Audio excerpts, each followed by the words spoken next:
Bonjour, nous allons commencer dans un instant. S'il vous plaît, donnez-nous juste quelques instants et nous allons démarrer. Merci.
Bonjour, Christian. Super que vous soyez là et j'ai hâte de voir votre présentation.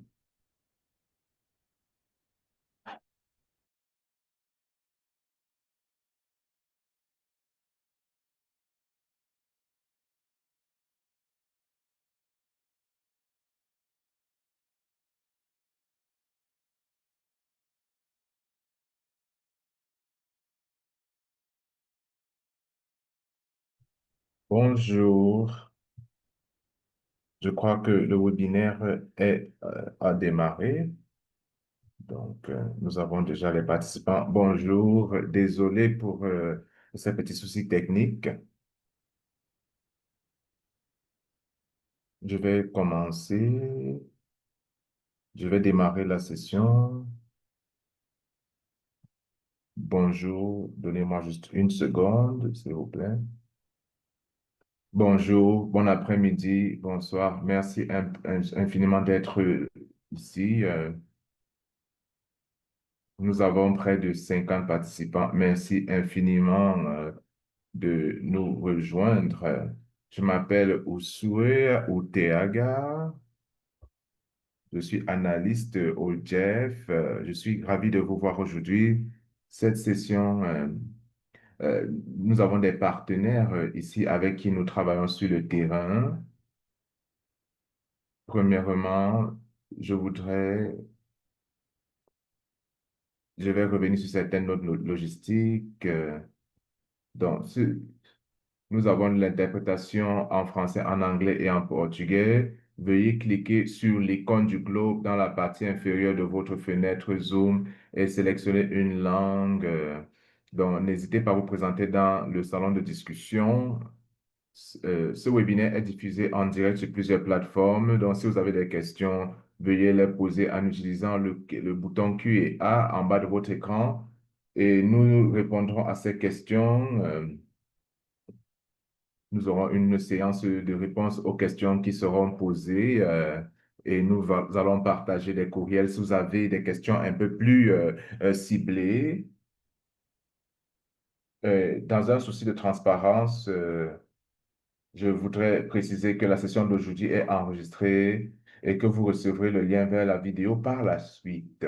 Par ailleurs, un article reprenant les messages clés du webinaire sera disponible ultérieurement sur le site web de LAN Portal.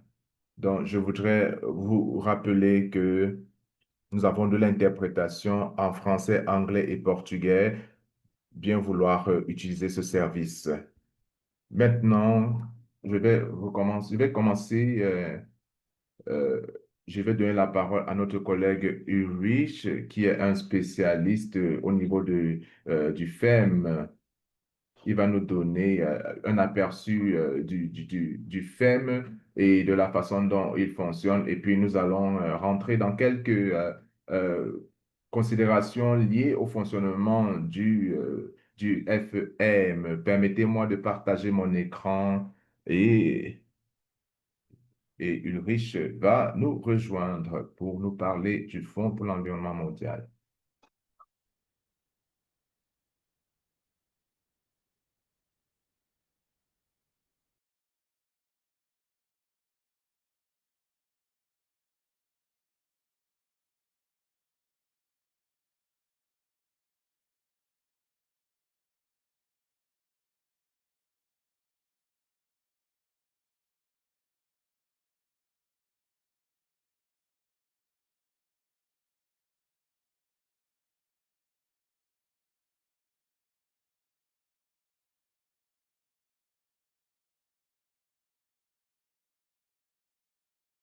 Je ne sais pas si vous voyez l'écran, s'il vous plaît. Dites-moi si vous voyez l'écran.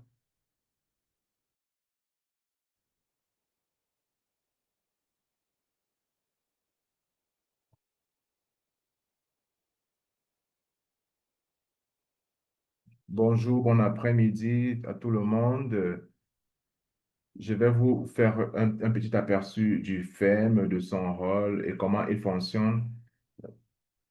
Et je vais utiliser peut-être 5 minutes de votre temps parce que nous avons de très bons participants qui vont illustrer cela à travers des exemples.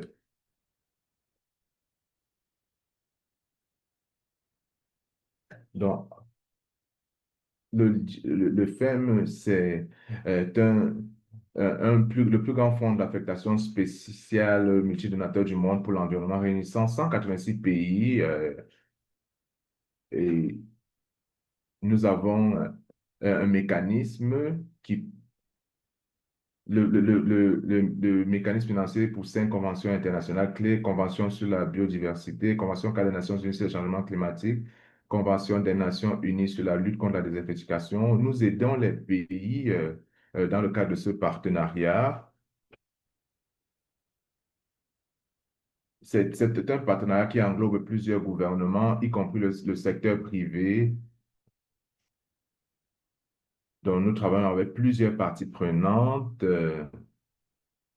Ce que plusieurs personnes ne connaissent pas, c'est que c'est le fonds, nous avons un fonds qui sert de mécanisme financier pour ces conventions. Nous avons également d'autres, euh, il y a le Fonds spécial pour le changement climatique,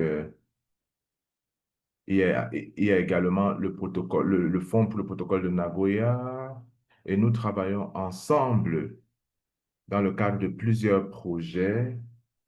Donc, il n'y a pas juste un seul fonds qui finance les projets, mais il y a plusieurs petits fonds. En ce qui concerne la gouvernance du Jeff, je ne voudrais pas rentrer dans les détails les plus pointilleux, juste vous montrer que c'est un mécanisme unique dans notre partenariat mondial, que tous les 4 ans, nous avons un cycle, on a des réunions également. Le secrétariat est basé à Washington et nous avons une évaluation indépendante. Donc, nous avons également des fiduciaires. Donc, c'est un mécanisme unique. Notre modèle de gouvernance, si vous voulez comprendre davantage et en savoir plus, Nous vous encourageons à aller sur notre site web pour en apprendre davantage et même les détails. Donc maintenant, pour vous donner une overview de ce que nous avons en termes de ressources, par exemple, le FEM 8, c'est un cycle de 4 ans qui a commencé en juillet 2022 et qui va jusqu'en juin 2026. Il y a eu une promesse de 5,33 milliards de dollars par 39 pays donateurs. Donc, nous avons un éventail varié de donateurs. Je crois que c'était le plus grand, la plus grande reconstitution des fonds du FEM depuis le début. Ce financement est attribué à travers un système qu'on appelle STAR. Et donc, c'est les pays, après, il y a des pays qui assurent la mise en œuvre. Donc, comment est-ce que nous programmons notre financement? Nous avons ici les piliers, les domaines prioritaires, et, et ils sont combinés dans des programmes intégrés. Par exemple, les systèmes alimentaires, on a par exemple les villes durables, on a également les îles bleues, vertes, dont nous combinons dans ces domaines prioritaires dans le cadre de programmes. Nous avons également des travaux transversaux. Nous travaillons avec les acteurs du domaine privé et nous assurons une mise en œuvre des projets. Maintenant, nous aurons quelques résultats en ce qui concerne. C'est vrai que nous aurons des exemples par la suite de certains projets. Nous avons par exemple la biodiversité de près de 100 milliards d'hectares d'aires protégées qui ont été créés. Nous avons restauré près de 19,millions d'hectares de terres et nous avons de la gestion de terres 74,millions. Nous avons assuré une atténuation de 500 millions de tonnes métriques de dioxyde de carbone. Et ça, c'est juste pour dire que le FEM assure la protection de l'environnement, c'est notre mission. Nous voulons assurer la protection de l'environnement à l'échelle mondiale. Nous travaillons avec toutes les parties prenantes afin que les communautés locales puissent bénéficier de cela. Le FEM est unique dans son travail sur l'environnement à l'échelle mondiale. Donc maintenant, en ce qui concerne l'engagement des jeunes, je vais passer la parole à Ousoué qui va nous dire comment est-ce que nous travaillons pour la gestion durable.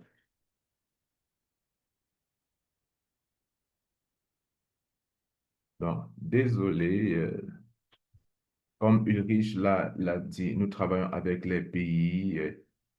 C'est des organisations menées par certains pays grâce aux dotations qu'ils reçoivent et on s'appuie sur les domaines prioritaires du FEM, que ce soit dans le domaine de la terre. Comment est-ce qu'on engage les jeunes dans la restauration des terres? Ce n'est pas un système unique qui intègre les jeunes. Donc, notre modèle opérationnel, c'est de travailler à travers l'élaboration et la mise en œuvre de projets dont nous intégrons les jeunes. Nous avons une politique genre, une politique holistique.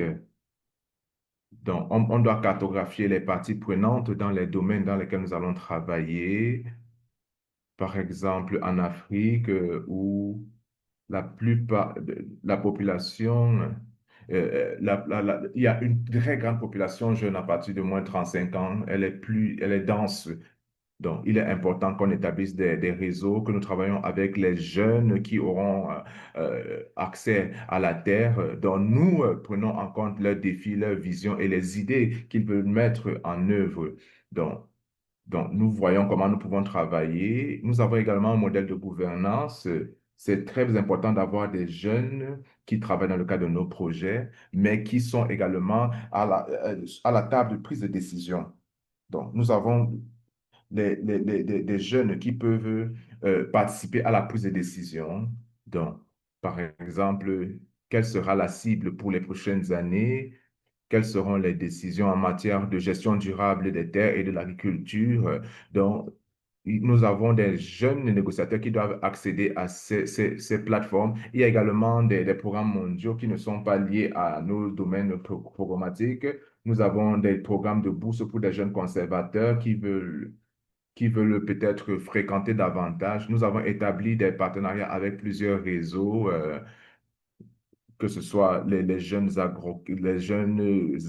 agriculteurs.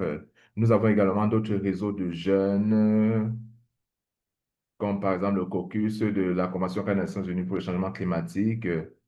Donc, c'est un engagement multipartite. Donc, c'est ce que nous voulons montrer aujourd'hui. Comment est-ce que le FEM soutient les innovations menées par les jeunes. Donc, nous avons trois jeunes. Ali, n'a pas pu se connecter. Trois de nos participants. Nous avons Chris Kettle qui travaille dans l'un des projets financés par le FEM et l'UICN. Il va montrer comment nous travaillons dans les domaines programmatiques avec les jeunes, notamment en matière d'innovation et les réseaux de jeunes. Donc, comme je l'ai dit plus tôt, nous avons plus un représentant dont nous avons des réseaux avec les OSC et ce jeune nous apporte sa vision en matière de gouvernance. Euh, il travaille comme chef technologique auprès d'une organisation de jeunes. Nous avons également Liliana Kipse, qui est représentante de iPad Pérou, où elle s'efforce d'amplifier la voix des jeunes ruraux. Donc, je vais donner la parole à Liliane et à tous nos panélistes, parce que c'est eux qui vont assurer les présentations. Je crois que je ne sais pas. Je vais inviter Christopher, Saria et Liliana. Premièrement, je vais commencer par Christopher. Est-ce qu'il peut se présenter et il peut nous présenter le projet qu'il mène actuellement? Sentez-vous libre de partager votre écran, s'il vous plaît. Christopher, Euh, il travaille dans le cadre d'un projet qu'on appelle My Farm Trees. C'est la restauration pour la résilience. C'est des projets qui permettent d'apporter des innovations sur le terrain. Chris, vous avez la parole. Merci infiniment, Ushwe. J'espère que vous pouvez voir mon écran et que vous m'écoutez. C'est un plaisir de faire ma présentation aujourd'hui. Je vais vous présenter la plateforme My Farm Trees, qui est soutenu par le FEM dans la mise en œuvre euh, des projets sur la restauration des paysages dégradés. Donc, je suis scientifique principal. Je ne vois pas, je- mon écran n'est pas partagé. Nous voyons bien votre écran. Donc, je voudrais juste vous faire savoir que vous pouvez accéder au site web qui est montré à l'écran. Donc, la plateforme MyFarmTree, c'est une plateforme numérique que nous avons mis sur pied pour piloter, pour avoir un chaîne de blocs qu'on va utiliser comme un système de motivation pour assurer la restauration. Donc, nous, il y a près de 25 ans, années d'expérience en matière de restauration des terres. Donc, pourquoi est-ce que nous avons mis sur pied? Donc, la restauration est limitée généralement à la limitation des espèces et l'adaptation au changement climatique. Donc, donc pour qu'on ait des paysages multifonctionnels résilients, il faudrait qu'on intègre toutes les espèces. Et il faudrait également avoir une diversité génétiquement approuvée et des semences et des arbres adaptés localement. Nous devons également assurer une liaison entre les petits exploitants et les objectifs en matière de changement climatique ou de biodiversité à l'échelle internationale. Donc, la plateforme My Farm Trees combine trois domaines clés. je vais donner un exemple. Voilà, un jeune exploitant et dans un comté de l'ouest du Kenya, vous voyez la propagation et la collecte des arbres natifs pour démontrer et montrer en prenant en compte la diversité génétique et en collectant les espèces qui conviennent à à la plantation d'arbres.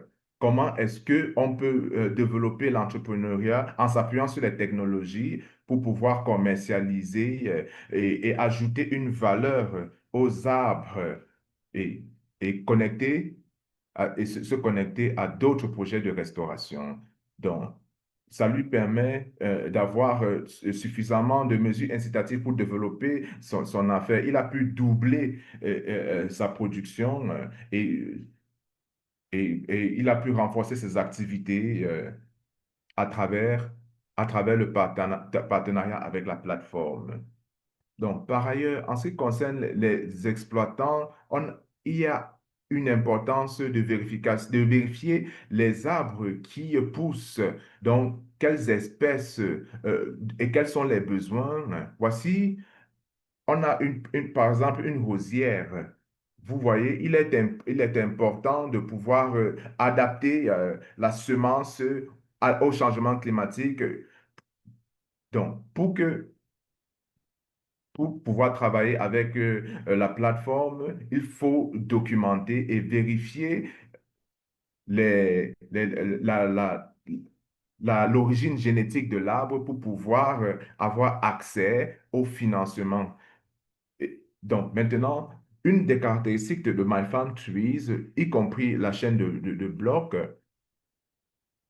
si vous faites pousser des arbres natifs et vous assurez la sécurité alimentaire, vous obtenez davantage de points. Donc, ça augmente le montant que vous pouvez générer à travers la commercialisation de vos arbres. Donc, il faudrait qu'il y ait une bonne traçabilité en ce qui concerne la collecte des semences jusqu'à aux arbres qui vont pousser et germer sur votre aire de terrain. Mais maintenant, la plateforme assure une gestion de projet, notamment au Cameroun, dans trois districts et au Kenya, dans trois comtés également. Donc, il y a plusieurs terres, par exemple 3 000 hectares de terres qui font l'objet de restauration. On a près de 220 000 semences qui sont plantées, plus de 6 000 exploitants qui ont été habilités et ont été autonomisés.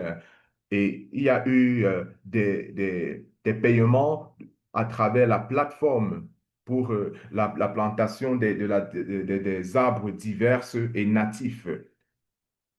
Donc, il y a le renforcement également des capacités en matière de pépinière entrepreneuriale. Donc, au Cameroun et au Kenya, nous voulons maintenant élargir notre action dans plusieurs pays, dans l'Amérique latine par exemple, en Asie et en Afrique, en Éthiopie, en Ouganda, au Sénégal, au Mali, au Malawi. Ça, c'est des pays clés. Je vais m'arrêter ici et je vais si vous voulez en savoir plus, veuillez cliquer, veuillez balayer ce code QR pour obtenir davantage d'informations sur la plateforme My Farm Trees. Bouchoué, je vous remets la parole. Merci infiniment. C'est des projets très intéressants qui sont liés à la technologie et à l'innovation. Accéder à ce réseau pour les jeunes exploitants en montrant ce qu'ils font. Et leur permettre d'apprendre, de mutualiser les expériences et les connaissances avec les autres. Donc, ça, c'est un très bon projet qui est relié à notre prochain panéliste. Il s'agit de Sagar Ayal. Il travaille pour l'environnement Sagar. Il est directeur technique de Plan for the Planet, où il dirige la stratégie numérique de l'organisation. Vous voulez juste nous montrer quelque chose? Donc, ma question, il y a des jeunes au sein de votre organisation. Comment est-ce que cette idée a germé et comment est-ce que les jeunes y travaillent et comment est-ce que et les jeunes apportent leur contribution? Merci infiniment, Usho, de m'avoir invité. J'ai commencé à être activiste ou un militant pour l'environnement depuis que j'avais 10 ans. Donc, donc, j'ai rencontré de jeunes leaders en 2018 et quand nous avons terminé nos études, on a demandé, bon, quelle sera la prochaine étape? Donc, les premières années de Plan for the Planet, c'était juste l'autonomisation, renforcer les capacités des enfants, des jeunes. Donc, c'était un processus très complexe. Donc, nous avons commencé à planter et ça nous a permis de passer à l'action. C'était très populaire. Il y avait des celebrities comme Black Eyed Peas, il y avait des chefs d'État où les enfants fermaient leur bouche comme ça sur des affiches. C'était un message qui a été amplifié. Maintenant, plus de 100 000 jeunes et enfants sont passés par notre programme d'autonomisation. Donc, planter un arbre dans le monde. euh, Mais maintenant, nous avons réalisé que certaines espèces ne vont pas résoudre la crise climatique, donc nous devons travailler à la restauration. Donc, comme on le dit souvent, planter un arbre, c'est très facile, mais restaurer et ramener la forêt, c'est très difficile. Donc, comme Christopher l'a dit, on a besoin de la bonne espèce, on a besoin d'un suivi à long terme, on a besoin de financement. Et pour avoir un financement, il faudrait qu'il y ait de la confiance. Vous devez travailler de façon ardue et acharnée. Il y a plusieurs groupes qui n'ont pas accès aux technologies. Donc, vous avez besoin d'un conseiller technique, vous avez besoin des outils pour le suivi et certains outils sont très complexes. Donc, le travail de restauration, parfois, n'est pas accessible à tous. Les chercheurs également, euh, euh, on reconnaît que plusieurs jeunes n'ont pas accès au financement, notamment, on ne sait pas, par exemple, qui pourra assurer un financement pour des projets de restauration. C'est à ce moment que ma passion pour la technologie vient en 2018, lorsque on a terminé les études. Je pensais que la technologie peut amplifier l'accès et peut donner un peu plus de poids à chaque initiative menée par les jeunes. Donc, nous avons donc lancé cette idée de créer ce qu'on appelle euh, une collecte de sources ouvertes, sources libres pour mobiliser des fonds pour des projets de restauration, avec des outils qui renforcent la transparence, la communication, des connaissances. Av- Avec l'un des outils que nous avons, plusieurs personnes peuvent assurer la cartographie, par exemple, d'arbres. Ça veut dire qu'un groupe de jeunes peut, par exemple, une ONG du Cameroun peut produire des données au même titre que plusieurs organisations puissantes dans le monde. Ça, c'est un outil, Tree Mappers, qui est très important. Nous voyons plusieurs organisations qui travaillent dans ce domaine depuis certaines années. Donc, les plateformes sont utilisées par plusieurs projets de restauration et par plusieurs particuliers. Donc, ça permet à ces groupes euh, de, de, de, de, de travailler dans le cadre des projets de restauration. Par exemple, si une organisation à but non lucratif veut, par exemple, mener un projet, on peut les aider à travers la cartographie et on peut pouvoir créer ce climat de confiance. Nous allons même un peu plus loin avec le programme des Nations Unies pour l'environnement, nous mettons sur pied des normes pour la restauration des forêts.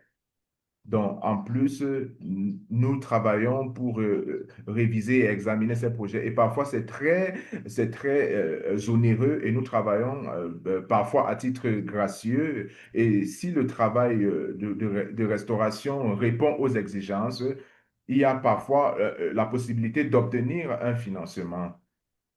Il n'y a pas une seule approche en ce qui concerne la restauration. Il y a plusieurs approches qui peuvent être menées. Donc, nous regardons les communautés, nous regardons les écosystèmes, nous nous adaptons en fonction du milieu. Par exemple, dans les tropiques, vous pouvez avoir 40 espèces, par exemple, à restaurer, ce qui n'est pas toujours le cas dans d'autres géographies dans le monde.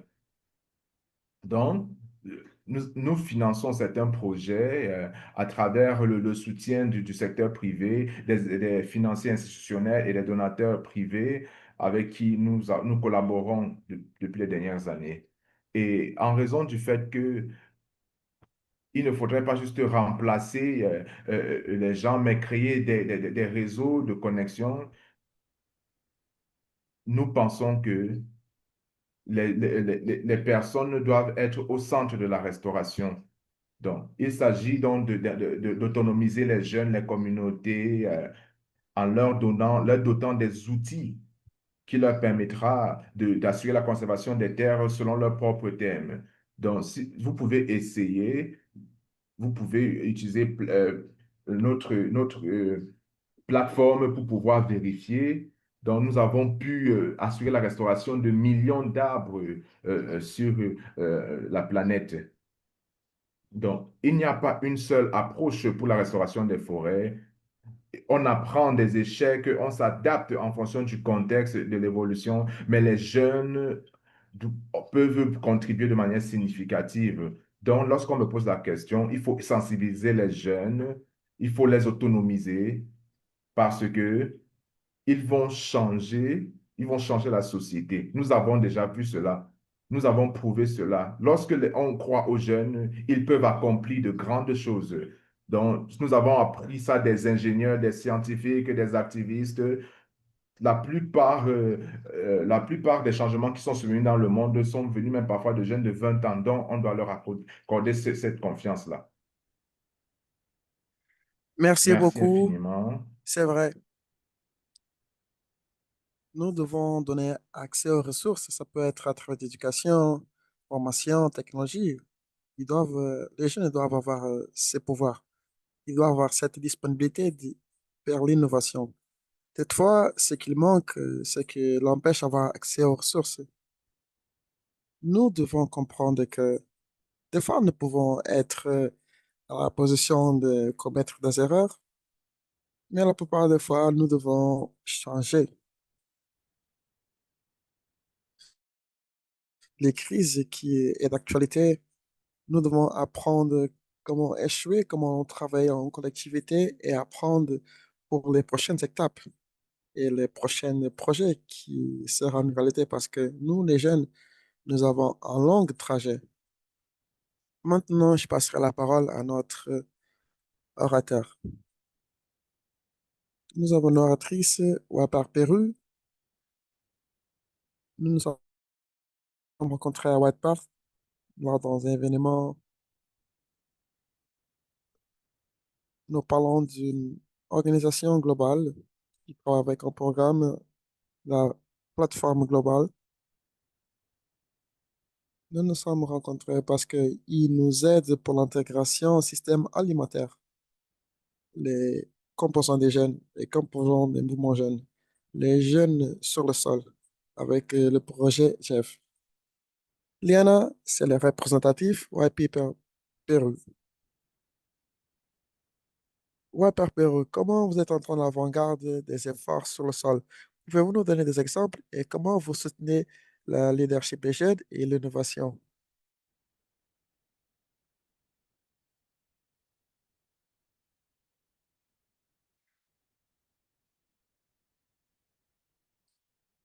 Bon, tout au long de mes présentations, est-ce que vous pouvez me montrer mes présentations?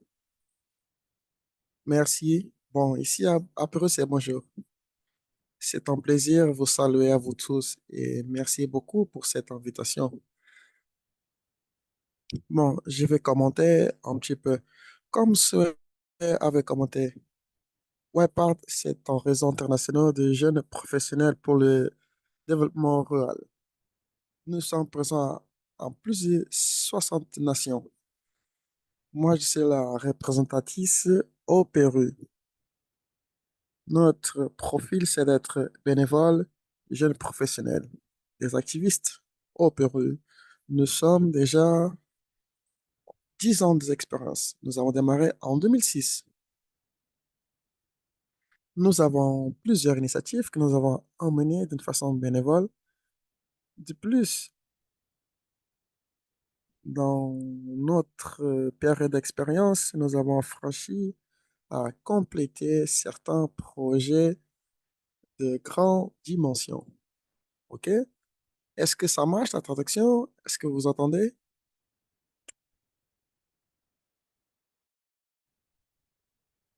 Salut.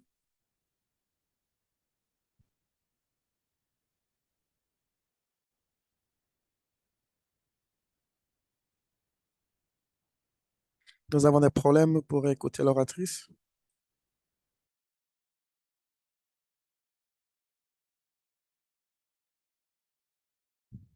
OK, bon. Donc, je voudrais commenter les initiatives que nous avons en ce moment. Voici l'un des événements qui ont déjà 8 ans d'expérience. C'est la huitième année que nous sommes en train d'exécuter. Ça fait déjà 4 mois et maintenant c'est le dernier mois. Ceci est dirigé aux jeunes professionnels qui sont dans leur dernière année d'université. Ce projet est déroulé en ligne. Il s'est implémenté avec des alliances avec l'Université catholique du Pérou et aussi avec des organismes agricologie. Cette année, la thème,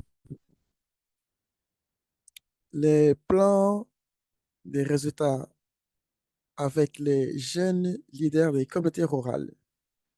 Avec eux, nous avons appelé plusieurs experts dans cette matière.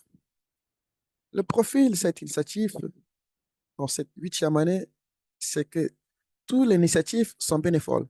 C'est que nous organisons, c'est qui s'affilient, les alliés, tous gens, ils sont compris, ils sont tous volontaires, bénévoles. Donc, voici ce que nous déroulons maintenant. Prochain, s'il vous plaît.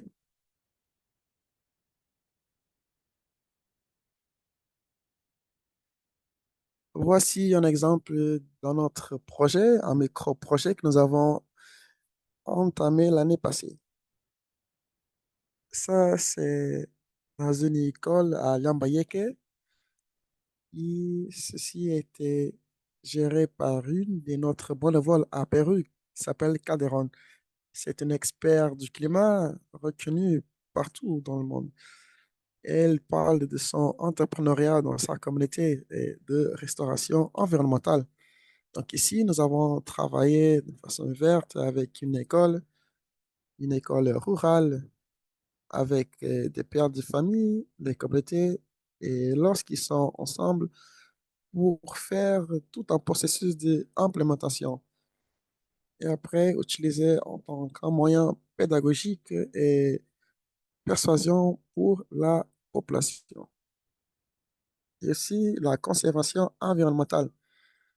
Ceci est en voie de développement.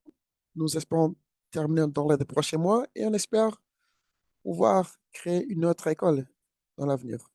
Donc, voici un autre exemple d'une initiative que nous entamons. Prochaine, s'il vous plaît.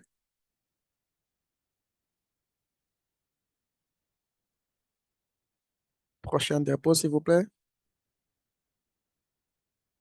Ici, un projet du plus long. Cela dure déjà 3 ans que nous sommes en train d'effectuer au Pérou.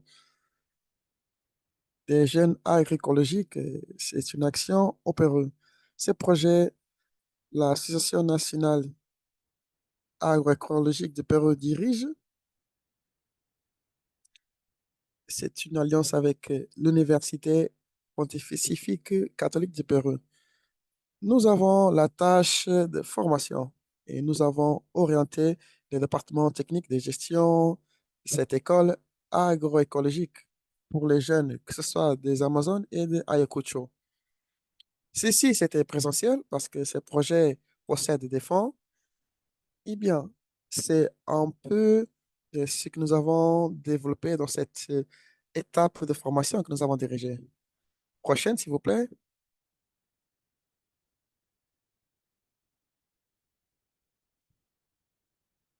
Voici un autre initiative. J'écoute pas l'oratrice.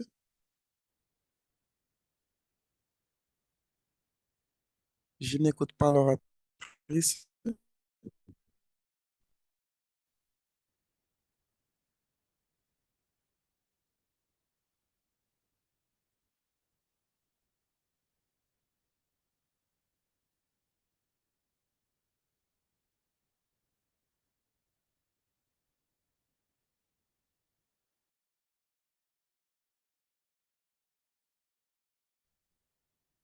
Des rencontres avec les jeunes rurales afin de valider ces données que nous avons compilées dans une deuxième étape. Et voici un peu les résultats. Nous sommes aussi dans un processus de systématisation de ces expériences. Nous avons terminé récemment au mois d'août. Et voici les trois endroits où nous avons effectué l'expérience présentielle. Ici, je souligne que nous avons reçu un très bon retour de la part des jeunes. Ils ont pu élever leur voix. Et ils ont parlé de l'importance de cette tâche environnementale pour eux. Ils ont souligné que c'est important de travailler l'énergie, l'innovation, les apports dans le territoire. De ce jeu-ci rural, c'était quelque chose que ils tenaient à cœur.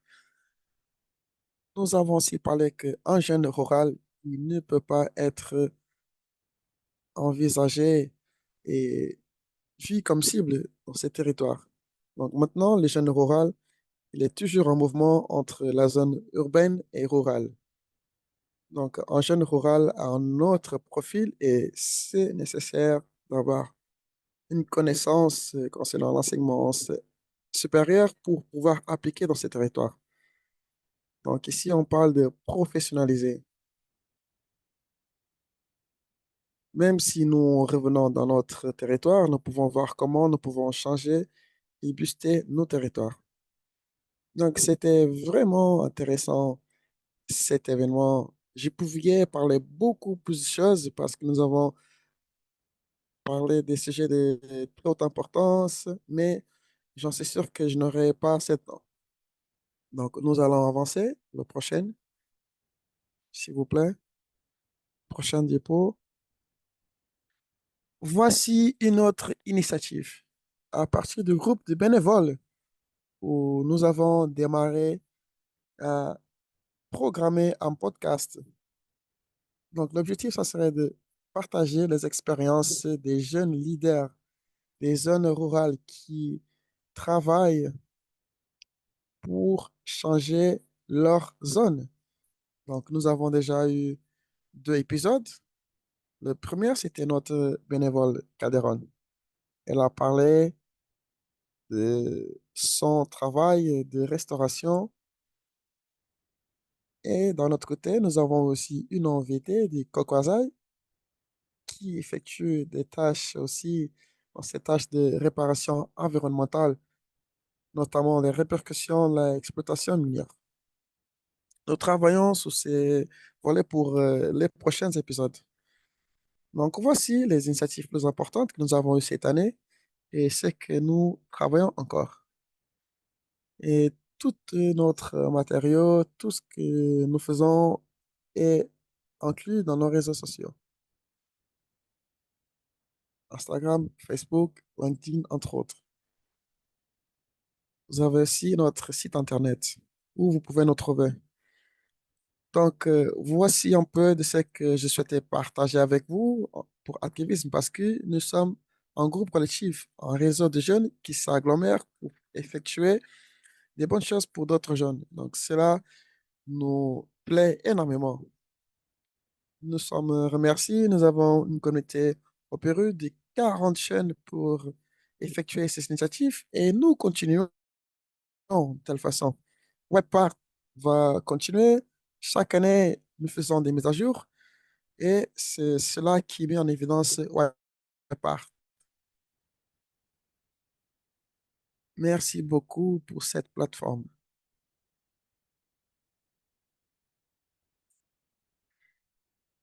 Merci, Leilana. Wapar, c'est un grand réseau qui agglomère les gens parce que lorsque les jeunes dans les zones rurales, lorsque nous parlons de cette situation économique, nous devons voir les jeunes dans les zones rurales. Nous devons donner l'attention parce que ils ont la sagesse, ils peuvent créer des réseaux. Donc, ce que Wipar Pérou effectue, c'est excellent. Ils ont différents chapitres en différentes nations. Ils ont non seulement en Amérique latine, ils ont aussi en Asie, en Afrique. Donc, nous vous encourageons de visiter leur site Internet.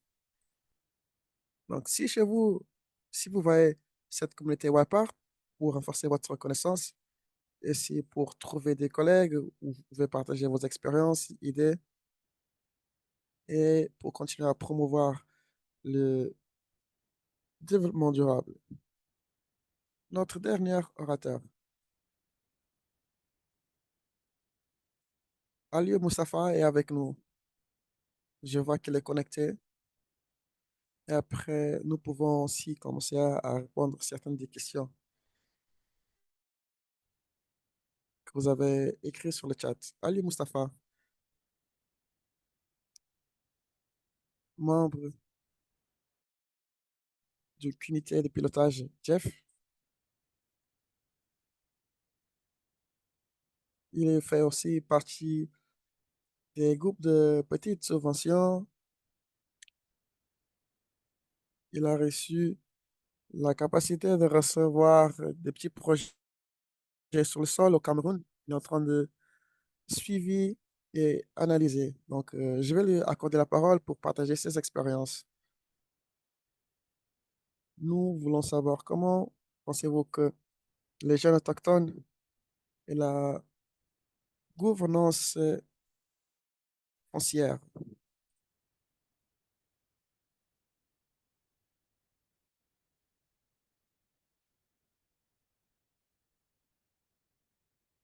Merci, j'espère que vous pouvez m'écouter. Bonjour, c'est Ali Mustafa.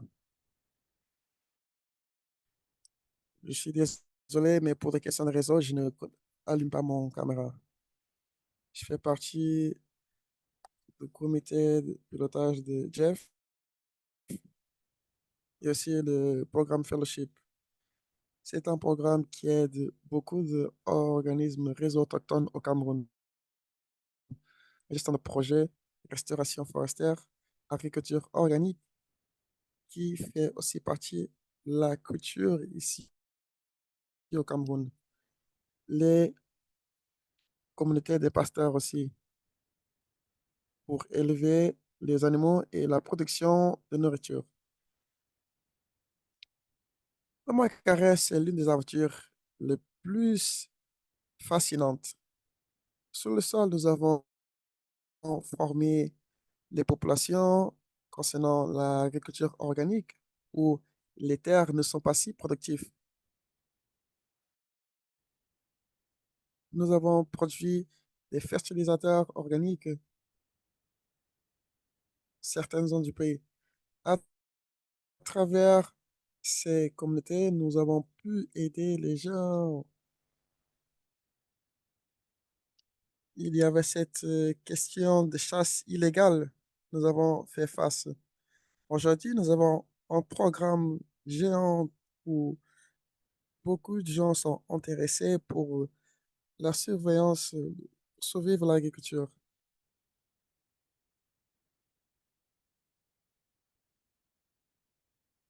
Une communauté qui dépend seulement des terres. Donc, nous encourageons les communautés d'être capables de faire la restauration et aussi la démarcation des zones autochtones. Nous avons introduit un système alimentaire qui fait partie de la communauté. Grâce à cela, ces communautés peuvent faire la démarcation et protéger leurs zones foncières.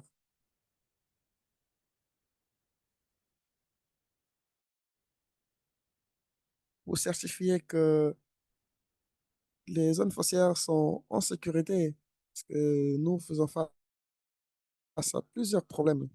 Voici notre initiative. C'était plutôt pour faire des corridors et pour faire le suivi.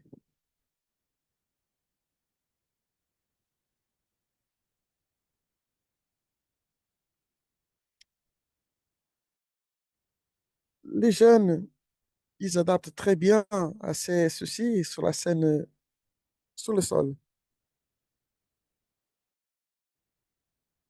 Et cela a été bien pour inspirer les jeunes pour la productivité sur le sol. Il y a une croissance des arbres, des produits forestiers au Cameroun pour booster les programmes où les zones foncières où il n'y a pas de bonnes terres, où les jeunes, ils essayent de faire une reforestation avec ces arbres, mais il faut avoir une importante activité économique.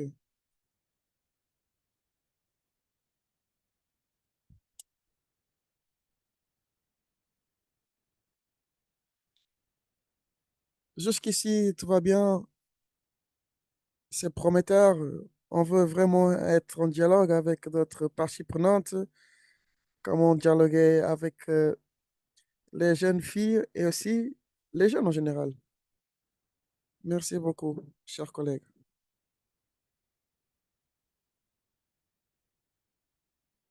Merci beaucoup.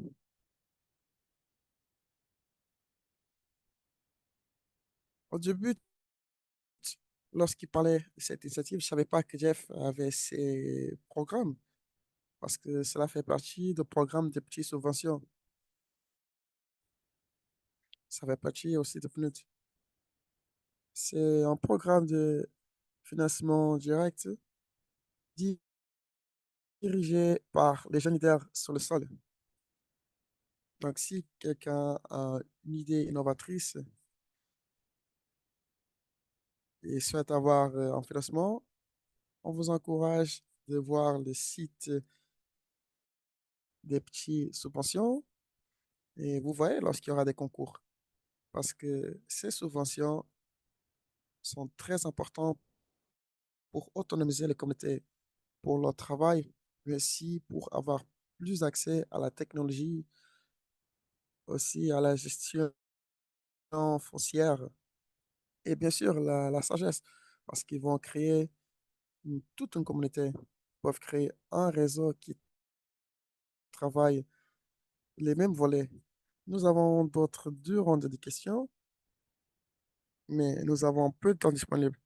Donc, je vais peut-être demander à Saka, Liliana et Aliou,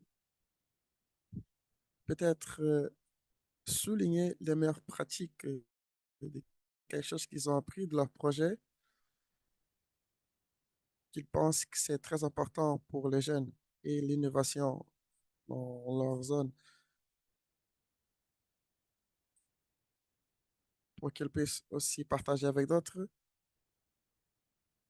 Et je vais demander les gens qui font partie de cette webinaire, plus ou moins 90 personnes, pour parler des choses qu'ils pensent qui ont bien fonctionné ou bien parler de leur expérience, Jeff, pour qu'on puisse peut-être intégrer dans nos programmes.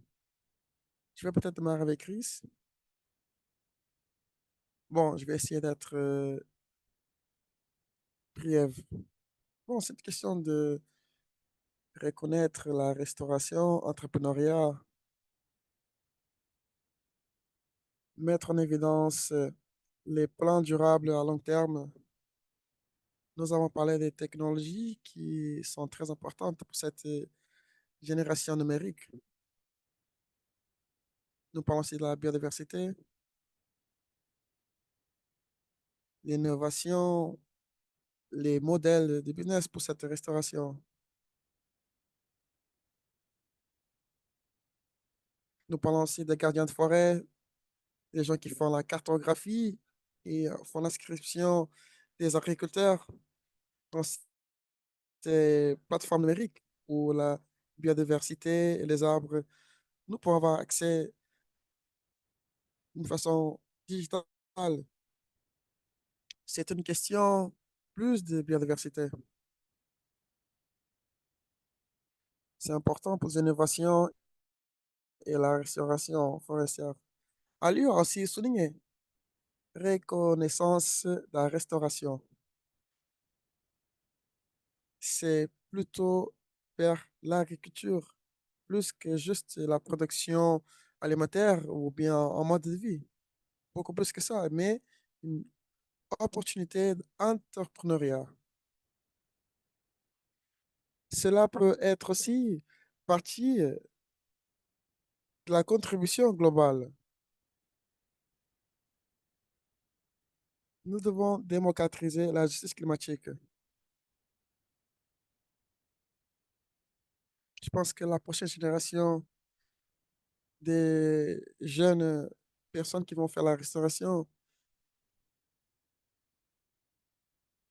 ils doivent voir la restauration plus que en une initiative bénévole, mais plutôt comme une activité qui peut générer des affaires. Ça doit être aussi un moyen de co-investissement,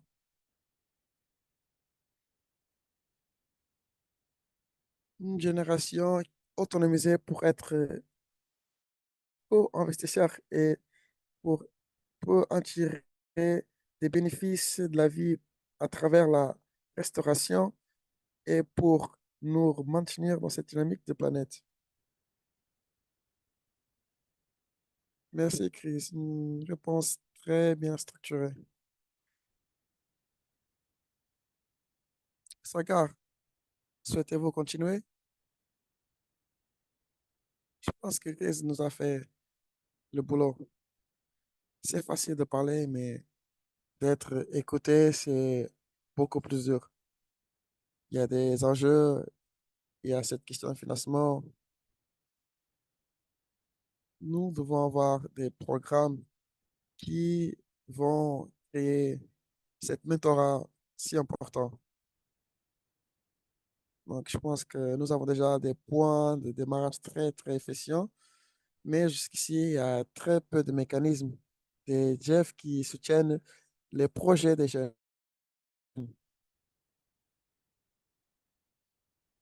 Nous cherchons des financements pour les 4 prochaines années et ça doit être une approche de société.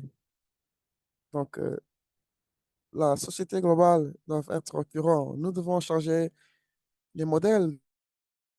Ça doit être plus inclusif. Nous devons penser ce que nous pouvons apporter pour les jeunes, peut-être penser à des mécanismes. Nous avons démarré certaines initiatives.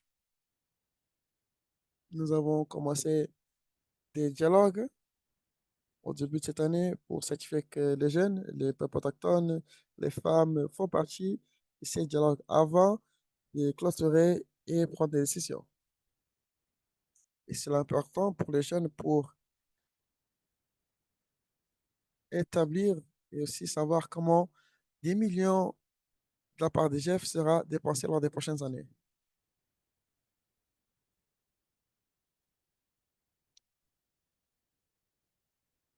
L'innovation dirigée par des jeunes doit avoir sa place dans cette société. Lorsque il y a la confiance chez les jeunes, cela peut inspirer. Merci. Bon, je vais clore sur le chat. Je ne sais pas si tout le monde peut le voir. Si vous souhaitez jeter un coup d'œil. Liliana, souhaitez-vous rajouter quelque chose?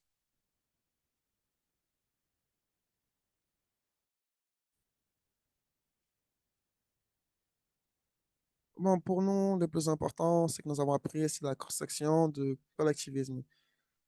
L'important de créer des réseaux de soutien pour les jeunes. Et c'est comprendre que nous, les jeunes, nous sommes différents. Nous avons des profils différents. C'est un travail en jeu de élever notre voix. Nous avons différentes façons de réfléchir, différents moyens d'agir. Donc, lorsque nous nous rencontrons, lorsque nous sommes unis, nous pouvons vraiment faire des excellentes choses. Donc, aujourd'hui, c'est le collectivisme, l'articulation. C'est un des piliers pour développer notre expérience à Wild Peru. Ce que nous faisons à Wild Peru, nous nous connectons avec les jeunes sur la scène locale et aussi nous faisons l'orientation sur la scène locale. Et aussi une façon de se connecter avec nos racines. Parce que nous, à Wild nous avons des racines et elles viennent des zones rurales. Et comme moi, par exemple, je suis venu pour étudier dans la zone urbaine. Donc, nous faisons énormément cette connexion. Et nous croyons que nous avons créé ces collectivismes et ces soutiens. Nous commençons à réunir des efforts pour être plus en sécurité et mieux exploiter ce que c'est l'innovation. Sortir de la zone de confort et réfléchir à des choses que nous voyons. Et il faut aussi prendre en compte que nous devons essayer de nouvelles choses afin d'avoir des nouvelles moyens d'aborder la thématique. Parce qu'il reste des problèmes non seulement de nos pays, mais aussi de toute la planète.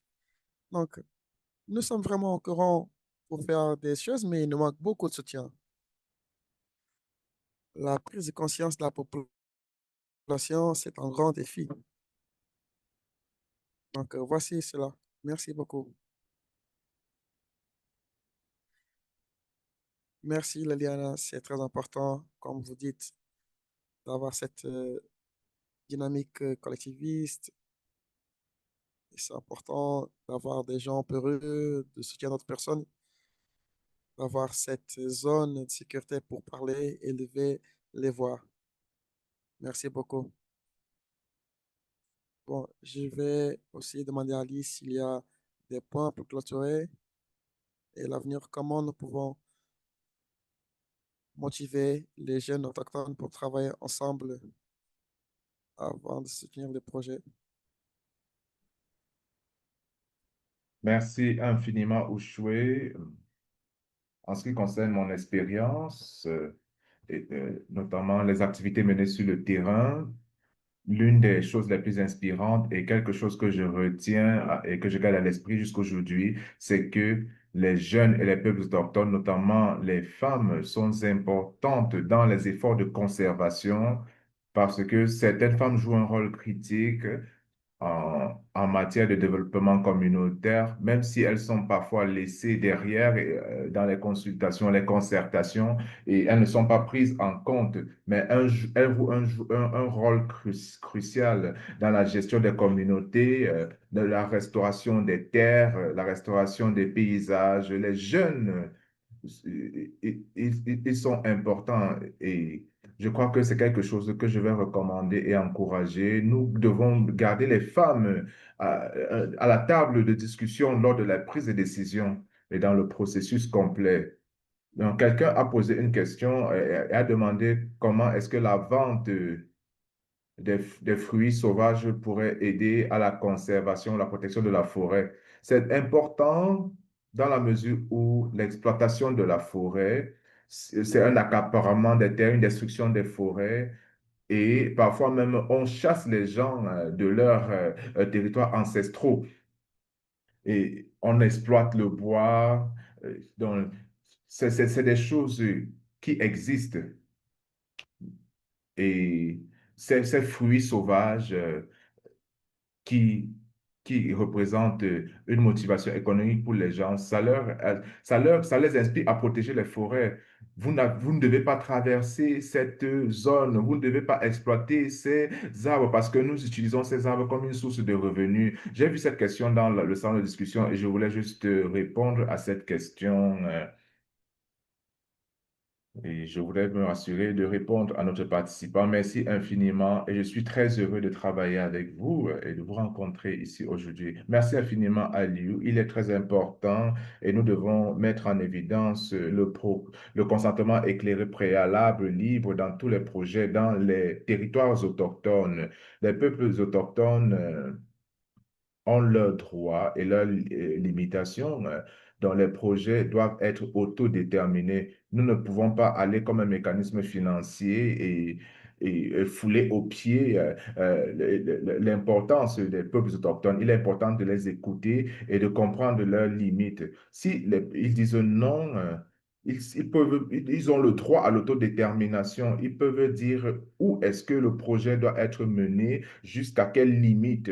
Et c'est quelque chose que nous faisons au fond pour l'environnement mondial. Nous comprenons que dans tous les projets que nous menons, dans tous les programmes, il y a le consentement libre, préalable et éclairé. Je voudrais, si Chris, Liliana, je crois que j'ai certaines questions ici. J'ai vu que Mouinda Moumoua Wilson, vous avez posé la question sur toute information sur les systèmes alimentaires, l'utilisation des terres, la restauration en Ouganda. Il y a des programmes intégrés qui a été lancé dans le FEM 9 et qui va il va être mis en œuvre dans les prochaines années. Et l'un des pays dans lequel nous travaillons, c'est l'Ouganda. Ce que nous avons en ce qui concerne les jeunes, que ce soit IPAD ou Ouganda, il y a une présence au niveau du modèle de gouvernance. Nous avons un représentant qui s'appelle Akuna. Il a assuré la coordination des jeunes à travers le modèle de gouvernance. Ce projet a une composante essentielle en matière de renforcement de capacité et d'accès aux ressources, que ce soit les microcrédits, la formation et d'autres types d'activités liées au renforcement de capacité et à l'accès aux ressources. Je vais suggérer que vous contactiez IPAD Ouganda parce qu'ils font partie du modèle de gouvernance de ce projet. Et je vois également que vous avez demandé quelles sont les stratégies spécifiques pour répondre aux disparités en matière de genre et promouvoir l'autonomisation économique. Euh, donc, les pratiques communautaires ont préséance, mais nous essayons de comprendre à travers une analyse du genre quelles sont les pratiques, quelles sont les limites, quels sont les défis auxquels font face les femmes. Et nous devons avoir une approche qui tienne compte du genre pour pouvoir analyser les défis et établir des stratégies qui répondent à ces pratiques-là de manière à autonomiser les femmes, à favoriser leur accès aux ressources foncières, aux activités de renforcement de capacité, avoir une autonomisation financière. Par exemple, dans cette zone, nous avons eu un projet en matière de restauration des terres avec la Banque mondiale. Nous avons offert un accès au microcrédit et aux pratiques de gestion durable des terres. Et aux familles, on leur demandait de se mettre en syndicat familial, un homme et une femme. Généralement, ils travaillaient ensemble et on leur apportait du soutien, on les encourageait à immatriculer leur terrain, notamment au nom de la femme et de l'homme.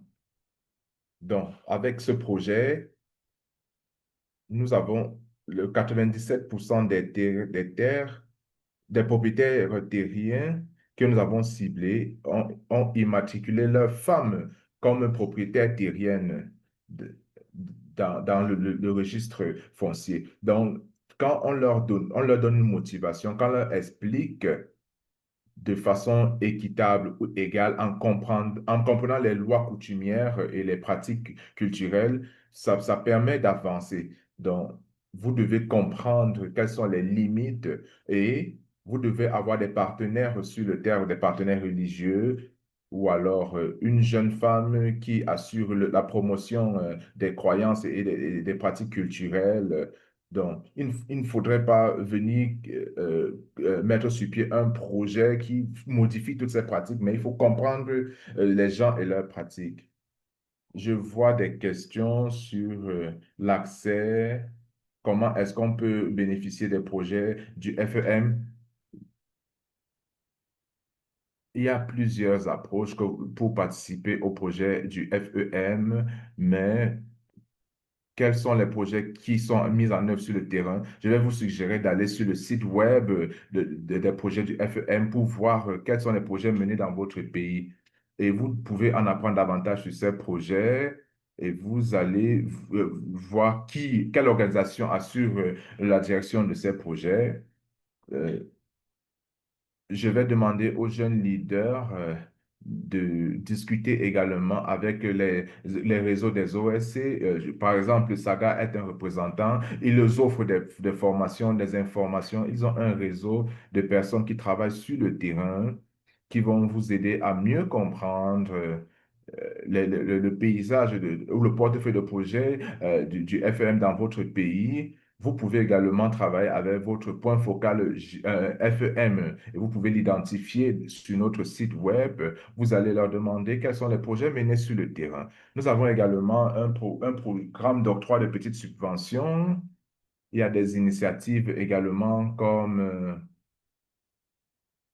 l'initiative de conservation inclusive pour les projets menés par les peuples autochtones. Si vous voulez également de renforcement de capacité, mais si vous voulez commencer sur le terrain, vous devez travailler avec IPAD. Si c'est un chapitre international dans votre pays, ou alors le réseau des OSC. Je ne sais pas s'il y a d'autres. Je sais qu'il y a une question qui est adressée à Liliana. Elle, c'est en espagnol. Je ne sais pas si vous voulez y répondre. Elle porte sur quelle stratégie que vous avez à IPAD Pérou pour soutenir les jeunes qui voudraient rester dans leur territoire ou qui voudraient revenir, de revenir sur leur territoire natal après leurs études.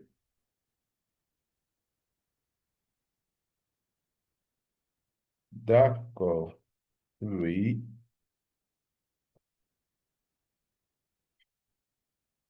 Je pense que il y a tellement, il- nous réfléchissons au profil des jeunes ruraux. Si c'est une personne qui ne doit pas, qui ne, si une personne ne veut pas rester en milieu rural, elle peut rechercher des opportunités lorsqu'elle part d'une zone rurale à une zone urbaine. Il y a des réseaux qui peuvent enrichir. Euh, je ne dis pas qu'ils doivent rester sur leur terre, mais je dis que les personnes qui vivent en milieu rural peuvent y rester et se rassurer que leurs terres servent les besoins de,